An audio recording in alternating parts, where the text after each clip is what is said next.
देखो इस लेक्चर में है ना हम लोग कैलोरीमेट्री के कुछ नीट और मेंस लेवल के प्रॉब्लम्स के बारे में डिस्कस करेंगे। ओके, तो देखो इसके लिए है ना दो चीज़ें आपको बतानी चाहिए। एक Q is equal to M C delta T और दूसरा जो फॉर्मूला है वो है Q is equal to M L. अब देखो ये वाला फॉर्मूला हम लोग तब यूज़ करेंगे जब टेम्परेचर चेंज हो रहा हो, और ये वाला फॉर्मूला तब यूज़ होगा जब स्टेट चेंज हो रहा हो।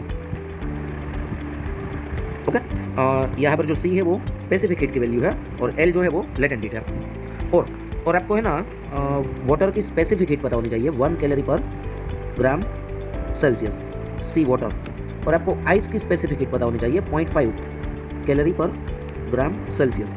आपको आइस की लेटेंट हीट ऑफ फ्यूजन और लेटेंट हीट ऑफ वेपराइजेशन ये दोनों की वैल्यू भी पता होनी चाहिए 80 कैलोरी पर ग्राम और 540 कैलोरी पर ग्राम। और आपको ये एक रिलेशन याद रखना है 1 calorie is equal to 4.2 joule. Okay, तो जब भी कभी स्टेट चेंज हो रहा हो तो हीट एक्सचेंज का हम ये वाला फॉर्मूला यूज़ करेंगे Q is equal to M L, और अगर मान लो टेम्परेचर चेंज हो रहा हो तो ये फर्स्ट वाला फॉर्मूला यूज़ करेंगे। ठीक है, चलो इसके कुछ नीट लेवल के और मेंस लेवल के प्रॉब्लम्स देखते हैं। देखो ये फर्स्ट वाला क्वेश्चन, इसमें आपको क्या दिया हुआ है 540 ग्राम of ice eight 0 degree Celsius is mixed with 540 gram of water at 80 degree Celsius, the final temperature of the mixture is. तो देखो यहाँ पर आइस जो है ना वो 0 डिग्री सेल्सियस पर है, तो आइस ये टेम्परेचर पर हीट रिसीव करके क्या होगा, मेल्ट होगा। और वाटर जो है वो 80 डिग्री सेल्सियस पर है, तो वाटर हीट लॉस करेगा और उसका टेम्परेचर डिक्रीज होगा। ओके, तो देखो हमें फाइनल टेम्परेचर जब फाइंड करना होता है ना ये वाले केसेस में, तो पहले हमें क्या निकालना होता है कि आइस को कंप्लीटली मेल्ट होने के लिए कितनी हीट रिक्वायर्ड है। तो ये हम पहले निकाल लेते हैं, heat required for melting of ice. तो देखो यहाँ पर स्टेट चेंज हो रहा है तो हम लोग क्या इसका फॉर्मूला यूज करेंगे, mass into latent heat of fusion. Mass दिया है आपको 540 ग्राम और लेटेंट हीट ऑफ फ्यूजन की वैल्यू है 80 कैलोरी पर ग्राम। ओके, तो ये दोनों का मल्टीप्लिकेशन जो मिलेगा उतनी कैलोरी हीट आइस के कंप्लीट मेल्टिंग के लिए रिक्वायर्ड है। ओके, चलो अब हम ये निकालेंगे कि वाटर मैक्सिमम कितनी हीट लॉस कर सकता है। तो वाटर तब तक हीट लॉस करेगा जब तक उसका ये टेम्परेचर डिक्रीज होकर 0 हो जाए, उसके बाद वाटर हीट लॉस करना बंद कर देगा। ओके, तो यहाँ पर हम दूसरा क्या निकालते हैं, maximum heat lost by water or maximum heat that can be lost by water। और यहाँ पर आप सप्लाइड भी लिख सकते हो, वाटर हीट सप्लाई कर रहा है इसको।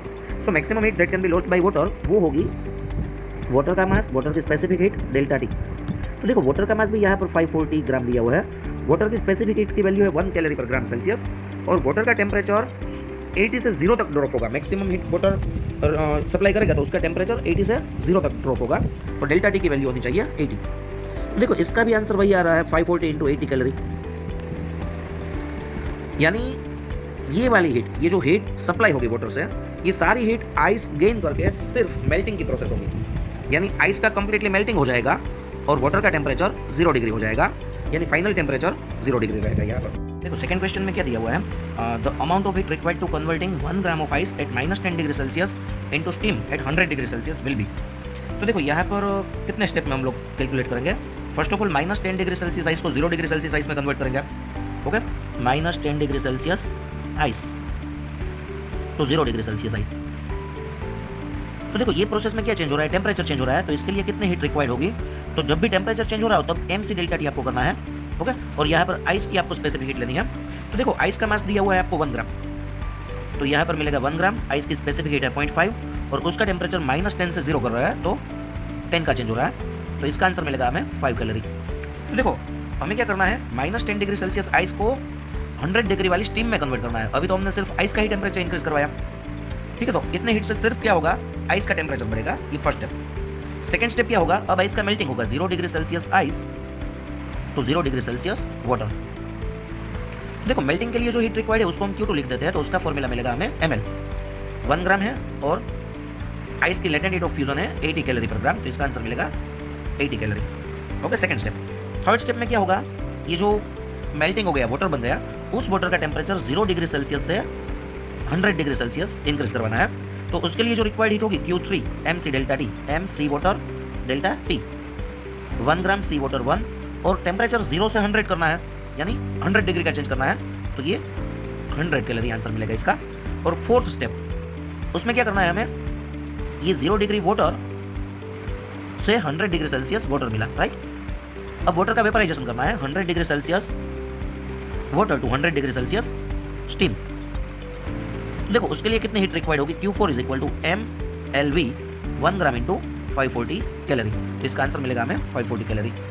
तो देखो टोटल कितनी हीट हमने सप्लाई की होगी, 540 कैलोरी प्लस 100 कैलोरी यानी 640 plus 80 720 plus 5 725 calorie. So total heat supplied यानी ये चारों का सम क्या मिला था, 5 प्लस 80 प्लस 100 प्लस 540। ठीक है, इसका सम मिलेगा हमें 540 प्लस 100 640 720 725 कैलोरी। अब देखो हाँ आपको ऑप्शंस जो है वो जूल्स में दिए है। ओके, तो कैलोरी में से जूल में कन्वर्ट करने के लिए हम 725 एज इट इज इंटू 4.2 से मल्टीप्लाई करेंगे तो जूल में आंसर मिल जाएगा। ठीक है, और ये होगा अप्रॉक्स इसके अराउंड में होगा 3028। ओके, तो इसमें फर्स्ट आंसर रहेगा A. Now see third question, 2 litre of water. अब देखो वाटर की डेंसिटी 1 किलोग्राम पर लीटर यानी 1 लीटर 1 किलोग्राम होगा, तो 2 लीटर है तो वाटर का मास है 2 किलोग्राम। हाँ, 2 litre of water at 27 degree Celsius, उसका इनिशियल टेम्परेचर है 27 degree Celsius, is heated by 1 kilowatt heater. हम वाटर को हीट कर रहे हैं हीटर से जिसका पावर है 1 किलोवाट 1000 वाट यानी 1000 जूल पर सेकंड। इसका मीनिंग ये होगा कि हीटर है वो पर सेकंड 1000 जूल हीट प्रोड्यूस करेगा। अब वाटर को ओपन कंटेनर में रखा है और एवरेज हीट का लॉस भी हो रहा है सराउंडिंग में, कितना रेट से हो रहा है वो 160 जूल पर सेकंड लॉस हो रहा है 160 जूल पर सेकंड। ओके, तो 1000 जूल पर सेकंड से हीट प्रोड्यूस हो रही है और 160 जूल पर सेकंड के रेट से लॉस हो रहा है। देखो क्या करना है, हमें टाइम निकालना है, time required for the temperature to reach 77 degree Celsius, यानी फाइनल टेम्परेचर 77 डिग्री सेल्सियस होने में कितना टाइम लगेगा। तो चलो हम एक काम करते हैं, हमारे पास इनिशियल टेम्परेचर की वैल्यू है, फाइनल टेम्परेचर है और वाटर का मास भी है, और यहाँ पर सिर्फ टेम्परेचर चेंज हो रहा है, स्टेट चेंज नहीं हो रहा है। तो कितनी टोटल हीट रिक्वायर्ड है वो हम निकाल लेते हैं जूल में। ओके, तो हम पहले निकाल लेते हैं heat required, Q is equal to MC delta T। Okay, water का मास हमें दिया है 2 किलोग्राम, वाटर की स्पेसिफिक हीट SI यूनिट में हम लोग लेंगे 4200 और डेल्टा T की वैल्यू 27 से 77 यानी 50 वैल्यू मिलेगी। ओके, तो इसका आंसर आएगा 4200 इंटू 100 यानी 4,20,000 जूल। तो देखो वाटर का टेम्परेचर 27 से 77 करने में 2 किलोग्राम के लिए हमें इतनी हीट उसको सप्लाई करनी होगी। ओके, अब देखो हम कितने रेट से हीट सप्लाई कर रहे हैं 1000 जूल पर सेकेंड माइनस लॉस भी तो हो रहा है ना 160 जूल पर सेकेंड के रेट से, तो इसमें से 160 हम माइनस कर देते हैं, तो 1000 माइनस 160 वो होगा 840 जूल पर सेकेंड यानी 840 जूल्स इन 1 सेकेंड। तो 4,20,000 जूल के लिए टाइम निकालना है इन हाउ मच टाइम। तो देखो ये टाइम मिल गया हमें 4,20,000 इंटू 1 डिवाइड बाई 840, 0 से 0 कैंसल, ये 42 इंटू 2 84, तो आपको आंसर मिलेगा 1000/2 यानी 500 सेकेंड। ठीक है, आंसर 500 सेकेंड आएगा इसका। ओके, ये जो फर्स्ट ऑप्शन है 8 मिनट एंड 20 सेकेंड, 8 मिनट यानी 60 इंटू 8 480 प्लस 20, यस ये होगा 500 सेकेंड, तो फर्स्ट ऑप्शन आएगा इसमें। Okay, now C fourth question, इसमें क्या किया हुआ है, steam at 100 degree Celsius is passed into 20 gram of water at 10 degree Celsius. When the water acquires temperature of 80 degree Celsius, the mass of water present will be। देखो steam जो है वो 100 degree Celsius पर है, यानी वो heat loss करेगी और हीट लॉस करके वो वाटर में कंडेंस हो जाएगी। उसको हमने क्या किया है 20 ग्राम वाटर में पास किया है और वाटर का टेम्परेचर कितना दिया हुआ है इनिशियली 10 डिग्री और फाइनल टेम्परेचर क्या मिल रहा है आपको 80 डिग्री सेल्सियस, राइट। तो हमें क्या निकालना है कि कितना मास वाटर का बनेगा, आपको वाटर की स्पेसिफिक हीट की वैल्यू और स्टीम की लेटेंट हीट की वैल्यू यहाँ पर गिवन है। ओके, चलो तो इसको कैसे सोल्व करेंगे, हीट गेन्ड बाय वाटर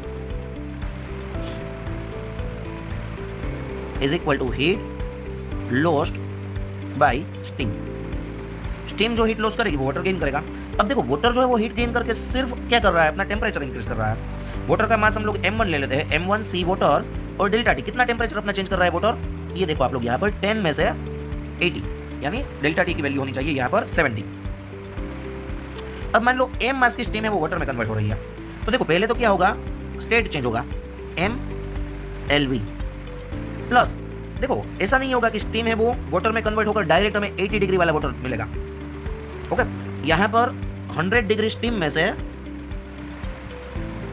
पहले 100 डिग्री सेल्सियस वाटर मिलेगा, फिर वो 100 डिग्री सेल्सियस वाटर का कूलिंग होगा और हमें मिलेगा 80 डिग्री सेल्सियस वाटर। देखो फाइनल टेम्परेचर क्या मिल रहा है, यहाँ पर आपको डेटा में दिया हुआ है 80 डिग्री सेल्सियस। यानी स्टीम में ये दो स्टेप में हम जो हीट लॉस की वो निकाल सकते हैं। पहले स्टीम के स्टेट चेंज होने से हीट रिलीज हुई और फिर जो वाटर बना वो अपना टेम्परेचर ड्रॉप करके हीट रिलीज कर रहा है। तो देखो स्टीम ने अपना स्टेट चेंज करके कितनी हीट रिलीज की वो हमने ऊपर लिख दिया mLV plus m c water. और देखो यहाँ पर डेल्टा टी आपको क्या मिल रहा है 100 में से 80, यानी कितना चेंज हो रहा है 20 का। ओके चलो यहाँ से हम लोग m निकाल लेते हैं, m की वैल्यू। अब देखो m1 यानी कितने मास का वाटर दिया था हमें, 20 ग्राम का वाटर दिया था, वो है 20। वाटर की स्पेसिफिक हीट 1 और ये 70 एज इट इज। इसमें से m common, latent heat of vaporisation की वैल्यू है 540, देखो क्वेश्चन में गिवन है और आपको याद भी रखनी है 540 प्लस c वाटर 1 है into 20 as it is. Okay चलो तो इसका आंसर आपको मिलेगा 1400 is equal to m into 540 plus 20 560। ये 0 से 0 कैंसिल और m इज इक्वल टू हमें 140/56 मिलेगा। ओके अगर हम 7 से कैंसिलेशन करते हैं तो 7 into 2 14, 0 as it is, 7 into 8 56, 20/8 यानी 10/4 यानी 2.5 ग्राम। तो देखो ये आंसर नहीं है, 2.5 ग्राम आंसर नहीं है, ये क्या है, ये आपको स्टीम का मास मिला जो वाटर में कंडेंस हुई और ऑलरेडी आपके पास वाटर का मास था 20 gram. So total mass of the water 20 gram already था जो टेम्परेचर 10 में से 80 में कन्वर्ट हुआ। 1 मिनट, हाँ ये 20 ग्राम वाटर 10 डिग्री में से 80 डिग्री में कन्वर्ट हुआ, वो 20 ग्राम प्लस स्टीम जो कंडेंस होकर वाटर में कन्वर्ट हुई उसका मास मिला हमें 2.5। So total mass of the water is equal to 22.5 gram. तो देखो इसमें 22.5 ग्राम यानी डी ऑप्शन होना चाहिए। क्लियर है? ओके ओके और एक लास्ट प्रॉब्लम देख लेते हैं। देखो ये टाइप के भी क्वेश्चंस नीट में मेंस में पूछते हैं। इसमें क्या दिया आपको, steam at 100 degree Celsius is passed into 1.1 kilogram of water contained in a calorimeter of water equivalent 0.02 kilogram. अब देखो अगर कैलोरीमीटर में या कोई भी वेसल के अंदर वाटर है और उसको आप हीट सप्लाई कर रहे हो तो क्या होगा, टेम्परेचर दोनों का इंक्रीज होगा, वाटर का भी टेम्परेचर इंक्रीज होगा प्लस वेसल का भी टेम्परेचर इंक्रीज होगा। अब वाटर का टेम्परेचर इंक्रीज होगा तो आपको क्या करना होगा, m c water delta T, m water c water delta T. और वेसल का भी टेम्परेचर इंक्रीज हो रहा है तो उसके लिए आपको करना पड़ेगा m vessel c vessel delta T. तो आपको वेसल की स्पेसिफिक हीट पता होनी चाहिए या फिर क्वेश्चन में दी होनी चाहिए, या तो ये आपको उसकी स्पेसिफिक हीट की वैल्यू क्वेश्चन में दी होगी या फिर देखो ऐसा आपको मेंशन किया होगा वाटर इक्विवेलेंट मास। यानी ये जो वेसल है, ये जो कैलोरीमीटर है, calorimeter of water equivalent 0.02 kilogram, इसका मीनिंग ये हुआ कि आप कैलोरीमीटर को 0.02 किलोग्राम वाटर मान सकते हो। हाँ तो आप क्या कर सकते हो, कैलोरीमीटर को 0.02 किलोग्राम वाटर मान सकते हो। तो अब देखो वाटर का टोटल मास है यहाँ पर 1.1 किलोग्राम प्लस कैलोरीमीटर का वाटर इक्विवेलेंट मास दिया है, यानी कैलोरीमीटर को आप 0.02 किलोग्राम वाटर मान सकते हो। तो इसका आंसर मिलेगा आपको 1.12 किलोग्राम, यानी ग्राम में अगर इसको निकालो तो 1120 ग्राम। अब उसमें से 100 डिग्री सेल्सियस टेम्परेचर की स्टीम पास करवाई है और क्या दिया है देखो एट 15 डिग्री सेल्सियस, यानी ये जो है वो 15 डिग्री सेल्सियस टेम्परेचर पर है और फाइनल टेम्परेचर क्या हो रहा है इसमें 80 डिग्री सेल्सियस हो रहा है। What is the mass of steam condensed, यानी यहाँ पर भी कितनी स्टीम है वो कंडेंस होगी वो निकालना है और लेटेंट हीट की वैल्यू इसमें दी हुई है 536 कैलोरी पर ग्राम। ओके तो देखो सेम मेथड यहाँ पर अप्लाई करनी है, heat received by water plus calorimeter is equal to heat lost by steam. यहाँ पर आपको करना है एम सी डेल्टा टी, यानी ये वाला मास हम कंसिडर करेंगे M C water delta T. Delta T की वैल्यू क्या लेनी है, यहाँ पर आपको 15 से 80 का डिफरेंस लेना है। और हीट लॉस्ट में क्या आएगा, पहले तो स्टीम है वो वाटर में कन्वर्ट होगी, मान लो उसका एम डेस मास वाटर में कन्वर्ट हो रहा है तो एम डेस into L V plus M डेस सी वाटर, और वो जो स्टीम बनेगी 100 डिग्री सेल्सियस वाली उसका टेम्परेचर 80 डिग्री तक ड्रॉप होगा, यानी 100 माइनस 80 यानी 20। तो देखो ये फॉर्मूला यूज करके आपको एम डेस की वैल्यू निकाल लेनी है, मास। वाटर की स्पेसिफिक हीट सीजीएस में आपको 1 लेनी है, ये वैल्यू आपको लेनी है 540, ये वैल्यू है 1। ओके तो इसका आंसर आपको ग्राम में मिलेगा और आपको पूछा हुआ है किसमें, किलोग्राम में। What is the mass of steam condensed, sorry नहीं पूछा है तो ग्राम में, किलोग्राम में कोई भी यूनिट में आप निकाल सकते हो। ओके चलो तो ये खुद से ट्राई कर लेना और कमेंट में मुझे आंसर बताना क्या मिल रहा है।